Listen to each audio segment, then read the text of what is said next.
Bienvenidas y bienvenidos a nuestro podcast sobre interculturalidad.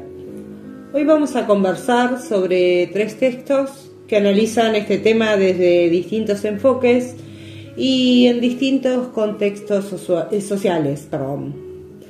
Vamos a hablar de la autora argentina Elisa Chili, de la autora ecuatoriana Aguirre y también del texto conceptual que diferencia pluriculturalidad, multiculturalidad e interculturalidad. Y además vamos a sumar 2 casos interesantes, el del Ecuador según Higuera, Aguirre y Mariano, y el caso argentino trabajado por Perrier. La idea es presentar lo que plantea cada autor y después abrir una conversación entre nosotras para pensar qué lugares ocupan la diferencia cultural, cómo se dan los vínculos entre grupos sociales y qué implica realmente hablar de interculturalidad. También vamos a comparar cómo se vive y se discute la interculturalidad en Ecuador y en Argentina, porque los textos muestran realidades muy distintas y eso nos ayuda a pensar con más profundidad. Sí, Chili trabaja el tema de la interculturalidad desde la formación docente en Argentina. Lo que ella plantea es que no alcanza con agregar contenidos sobre otras culturas al currículum, sino que hace falta una transformación profunda del rol docente. Según Chili, la diversidad cultural no es algo externo a la escuela, sino que está dentro del aula, en las historias de los estudiantes. Para ella la educación argentina tradicionalmente fue homogeneizadora, ¿sí?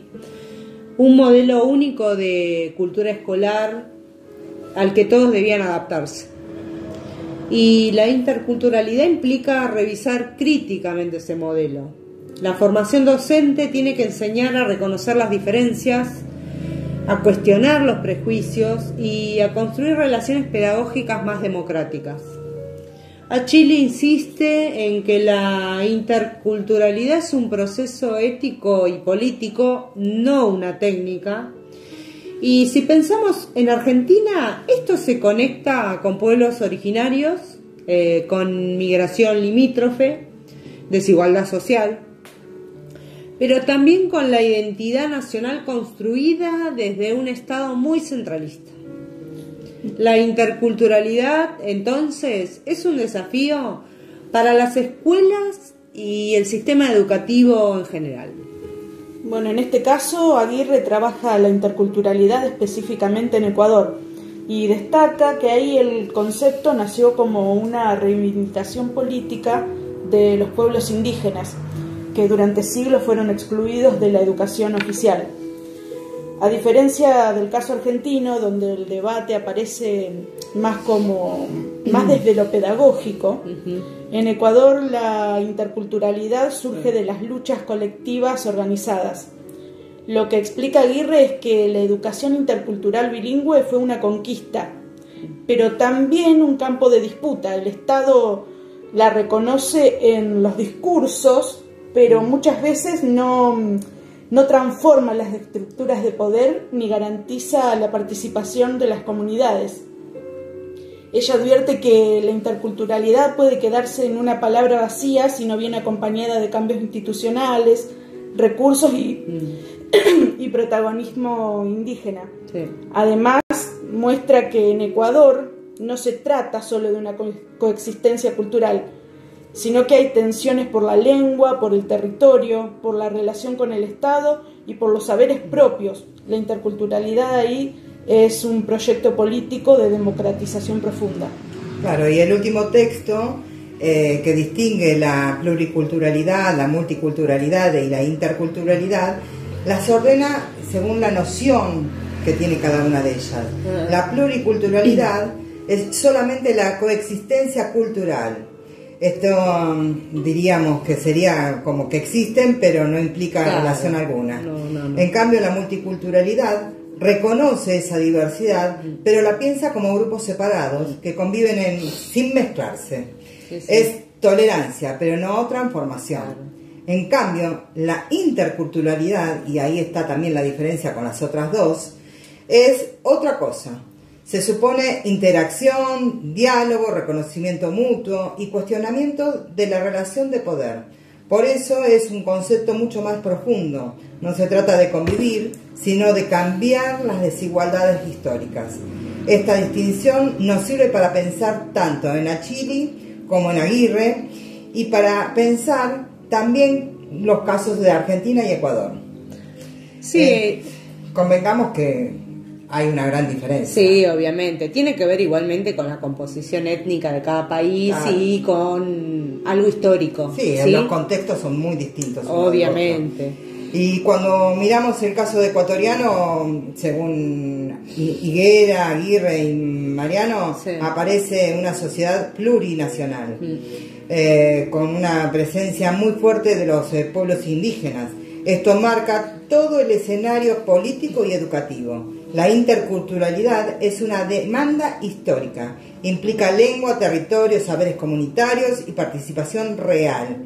Ecuador declaró el carácter plurinacional del Estado y eso impacta en la educación. La disputa es por quien define qué se enseña, desde qué lengua y desde qué perspectiva cultural. La interculturalidad es un proyecto político que atraviesa a todos. Sí, exactamente. Bueno, en Argentina, como plantean Achilli y Perrier, la situación es diferente. La diversidad cultural no es tan reconocida a nivel estatal, aunque existe pueblos originarios como los Cuo, Mapuche, Wichi, migración de latinoamericanos, diferencias urbanas y rurales, ¿sí?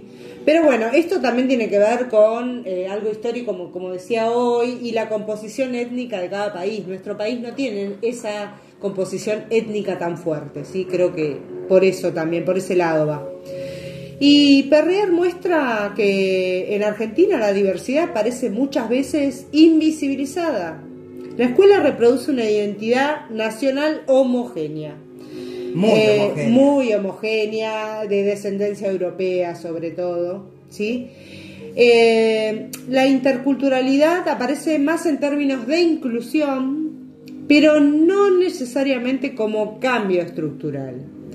El sistema educativo insiste en un modelo único y la interculturalidad avanza más por iniciativas locales que por políticas profundas. No se dan desde el Estado, obviamente. Entonces, así, mientras en Ecuador el conflicto es como integrar realmente a los pueblos indígenas en el Estado, en Argentina el conflicto es que directamente no se reconoce la magnitud de la diversidad. Siendo sincera, a mí lo que más me impacta es esa diferencia en la forma en que surge la interculturalidad en cada país. En Ecuador es una demanda social organizada, mientras que en Argentina parece que tiene que venir desde las prácticas docentes o desde los debates académicos. Sí, y eso hace que Achilli se enfoque tanto en el rol del docente.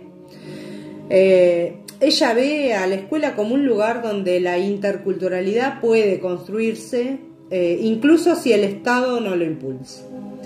Pero también muestra límites, porque una docente sola no puede transformar las desigualdades históricas. No, obviamente que no. Y ahí sirve mucho lo que dice el texto sobre multiculturalidad. Sí. En Argentina estamos más cerca de multiculturalismo, que se reconoce que hay una diversidad, pero la estructura escolar sigue siendo homogénea. Convengamos, miren el caso de la gente, los chicos que hablan en sus casas, paraguayos, bolivianos, que hablan en su idioma, sí, o sea, su guaraní, su lengua materna, sí, y en la escuela no se la reconocen ni se la permiten tampoco, no. ¿no? Bueno, y eso es la homogenización que se hace. Sí. Pretenden que todos hablen en castellano. Sí. Como que se los integran, sí, pero no molesten. No, claro. Multicultural sí, intercultural no. En Ecuador, en cambio, la disputa es intercultural directamente. Sí. No es solo reconocer las culturas, es poner en cuestión quién tiene el poder cultural. Exacto. En Ecuador las preguntas que se plantean son: ¿quién define el currículo? ¿Quién diseña los contenidos y desde qué lengua se enseña? Sí, en Argentina la pregunta es otra. ¿Cómo hacemos para que el docente no borre las diferencias que sí existen, aunque no se nombren tanto? Sí, a mí me parece que los tres textos, estos autores, lo que hacen desde distintas perspectivas coinciden en que la interculturalidad no es sumar contenidos, sino transformar esas relaciones de poder. Totalmente, y que cada contexto tiene su propia forma de vivir esas transformaciones. Bueno, hasta acá llegamos con nuestro podcast.